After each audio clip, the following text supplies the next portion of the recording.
So I am just on the BJJ Fanatics website, and what's amazing is now we've already talked about Gravity is Your Friend, but there are 2 other instructionals that you might want to talk about. Recently, I had the opportunity to work with BJJ Fanatics guy, and now we have 3 instructionals out there. We have Escapes engineered for guys over 40. If you're 40 or more, hey, dig into it. Gravity's your friend. Sit-up sweeps. Been there for some time, and is really, really getting a lot of attention. And then we have the Smash the Knee Folding Pass. Now, that's one of my favorites. So if you haven't looked at them, take a look. BJJFanatics.com.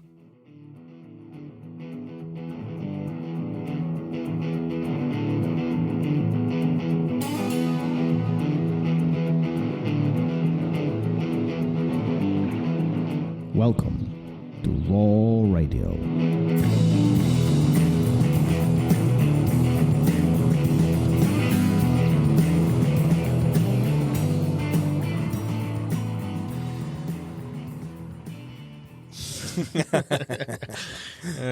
Yeah. What? At least you're in a better mood. We are live, by the way. Yeah, we are. I am in a better mood. I mean, I wasn't in a bad mood, was I? You said it yourself that you were grumpy. He's telling me I'm grumpy. You said it yourself. When? When did I say that? Oh, this morning. Oh. That was a long time ago. That was right before the 5 hours podcast. ago. Right before 5 hours ago. No, I'm tired. I was tired today, this morning. Before we start, I want to throw this out there. Guys, if you know anybody who could positively impact this podcast from a guest perspective, in other words, if you know a guest that can contribute anything jiu-jitsu, even not necessarily being a black belt, but anybody who can really have a conversation, we will love the referral. We will love the connection here. At this point, we've had many big names on this podcast, some great conversations, but this week was slightly different. It wasn't a black belt. It was Scott. Scott has, we talked about Scotty G, and we talked about the mental preparation and how to get your body into a proper state to maximize essentially your success on the mat. Yeah, but I think he's coming from it. Your headspace prepares you for everything. Right. It wasn't, he doesn't have a background in jiu-jitsu. This is a kid. As a kid, he was a wilderness guide, and then he still does that now. We talked about cold immersion and heat and a lot of different things, and it all boils down to if you can get your mind right, you can get through just about anything, or get to wherever you want to be, right, your goal or whatever. And I think that's so interesting. And I think that on the flip side, when your mental state is when you're not thinking clearly about things and you're maybe thinking negatively about a lot of things, I really believe that can keep you from achieving all those things you want to achieve or being able to withstand some hardships.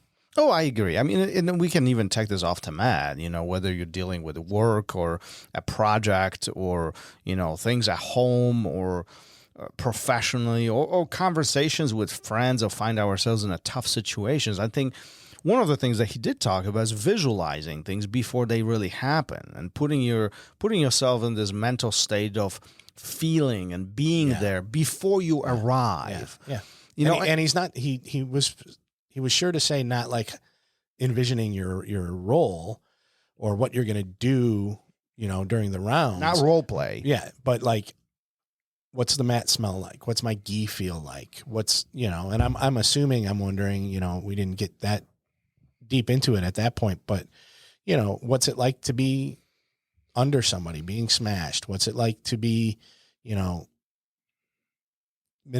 choked, manipulated in any way, right. know? And again, we can take this off the mat. You're about to do a presentation. Feel what, envision what it's going to feel like being in front of that 2,000 people that you need to present to, or maybe you're doing, assignment for work or school and you need to present in front. What is it going to feel like? Not what you're going to say, but, what is it going to feel like to having this opportunity to speak to all these people and being in that situation? Where's your mind going to be? What about the lights? What about the sound? What about, hearing the pin drop? Like all that, I think really, really puts you in that state of readiness. Yeah, it can absolutely. And it helps you. I think it helps you to be able to overcome, not overcome, but deal with anything that gets thrown at you. So if you are up in front of a bunch of people and you tell yourself, I'm going to be calm, I'm going to be relaxed, I'm going to be blah, blah, blah. And then there's an uncomfortable silence. You can crack a joke. You can get through it. So when you're on the mat and you know what it's like to be on bottom and unable to breathe and you're prepared for it mentally, well, then when it happens, you fight for those little spaces so you can get some air, and I think if you go into it saying being on bottom's going to suck, I'm going to look like a fool, all that stuff. Well, then I think that those things are much more likely to happen. You're going to have when you are on bottom, you're not going to fight out of it. You're just going to, suffer. And you're not going to think clearly. Heron last week was talking about, part of his keep it playful thing is like, put yourself in those bad spots. So when you put yourself in that bad spot mentally before it even happens, I think you're probably already progressing through it. Well, yes. So that's one way to think about this, right? But the second thing is when we find ourselves in those tough positions or these compromised positions or situations, if we have to focus on what's surrounding us, now we are making decisions about that environment versus what we need to do to, get to wherever we need to get. Mm-hmm. So in a sense, we can look at this as visualizing puts us in a point of comfort where we don't have to think about the surroundings anymore. Mm-hmm. We don't have to make these decisions.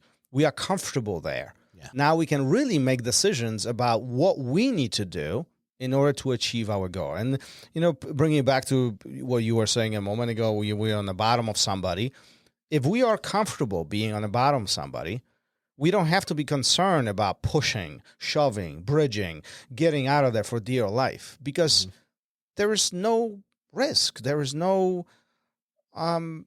urgency. There is no threat. Yeah. Right? We can focus now on defending. Yeah. Now we can move ourselves out of there. Then now we can begin controlling, and then we can begin attacking ultimately. Excuse me.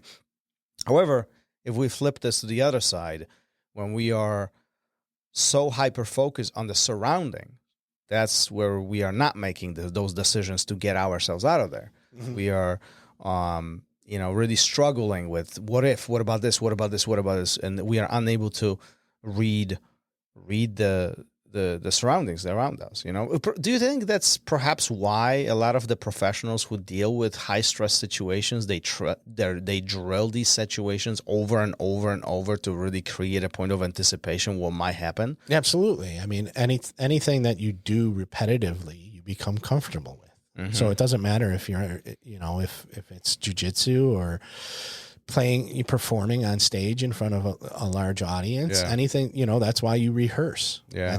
That's why you if you're a musician, you have band practice. That's what, you do all those things. So that when something does happen, so you're prepared. So what you put out there is represented the way you want it to be. But then also, if anything happens, you can deal with it. You've readied yourself for any of those scenarios when anything that can happen. That's why I think it's so important to drill things, to go over them over and over and over and over again until it's almost muscle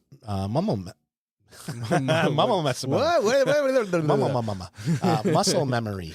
And then that way, it's like, then you can focus on the next thing.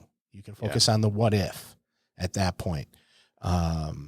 You can, is that what being 10 steps ahead is in jiu-jitsu? You know, might be. you've done, Yeah. you've been in all of these different positions, all of these dangerous areas so many times that you know what's going to happen next, or you know the possibilities, Mm-hmm. and you can deal with them as they pop up. Yeah. I mean, if you look just around, us in life, we do this everywhere. We do this everywhere. You're about to do presentation. You will rehearse the presentation. You're doing a homework. You need to present it to your teacher or whatever. You'll rehearse that. You are a fireman. You will rehearse the situations you might run into. It's part of your training to really kind of get familiar. And I have no idea about any of these professions. I'm just kind of throwing things out that I've heard. Like Jocko talks about the drowning training. Have you heard about that? No. Marines, like Navy guys, I guess, they tie their feet and their hands. Oh, and they sure. jump into Yeah, the yeah, pool, yeah. to simulate the drowning points. And people do actually drown. They bring them back and all the other. But it's all to get familiar. Yeah. I heard something interesting yesterday at Open Mat. We talked about Pete earlier, and we're going to talk about Pete again, wrestling coach. Mm-hmm. But people were talking about there was just a competition. Shout out to everybody who competed. Awesome job, everyone. But they were talking a little bit about nerves. Somebody was saying, I'm not being scared. I've been here, or I wasn't scared. I've been there a million times. I just couldn't get out. I don't remember the I was eavesdropping. I wasn't really part of the conversation. And Pete said, it's the difference between doing your homework and just taking the test. And I was like, that's brilliant. Mm-hmm. You do your homework, you're running through these scenarios constantly. Or you just show up and take the test. Now you might pass, but you're probably going to be a nervous wreck beforehand. You're going to be nervous while you're taking the test. Yeah. You don't know what's coming, but if you did the homework and you did what you were supposed to do, they can ask you anything and you're prepared for it. Yeah. And I just thought that was brilliant. Yes. I like that one. I'll steal that one for sure. Difference Between doing homework and a test. Yeah. It's, so yeah. Do your homework. Well, yeah. And again, we can take this step further, right? We can prepare ourselves for the classes that we have coming up, right? Like, think about what's going to happen in the class. How are you prepared? You don't just visualize as you're sitting in the locker room or maybe in a car right before class. Don't close your eyes while you're driving, please. But you can visualize what's going to happen and what's your plan of action. What are you planning on achieving? Yeah. Going to to the academy, like what's your specific goal on that day, and all that will bring you closer to success. I hope so. I don't know. It doesn't for me. Like I'm going to get in there. My roles are going to go like this today. A, B, C, D, and maybe B happens. I gave like a 20-minute speech and you ruined the whole thing. You didn't give a 20-minute speech. I'm calling Margaret in. right now and telling her what happened on the episode. Well, I was going to bring up another Margaret story while you were talking. Go ahead. About being prepared for things is backing out of the driveway and tapped the car that was parked on the street. And who tapped the car? I won't say. I mean, I already said her name. But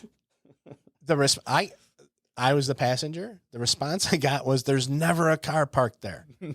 What does that have to do with anything? You when you're backing out of a driveway, there are things that you do to prevent something like this from happening.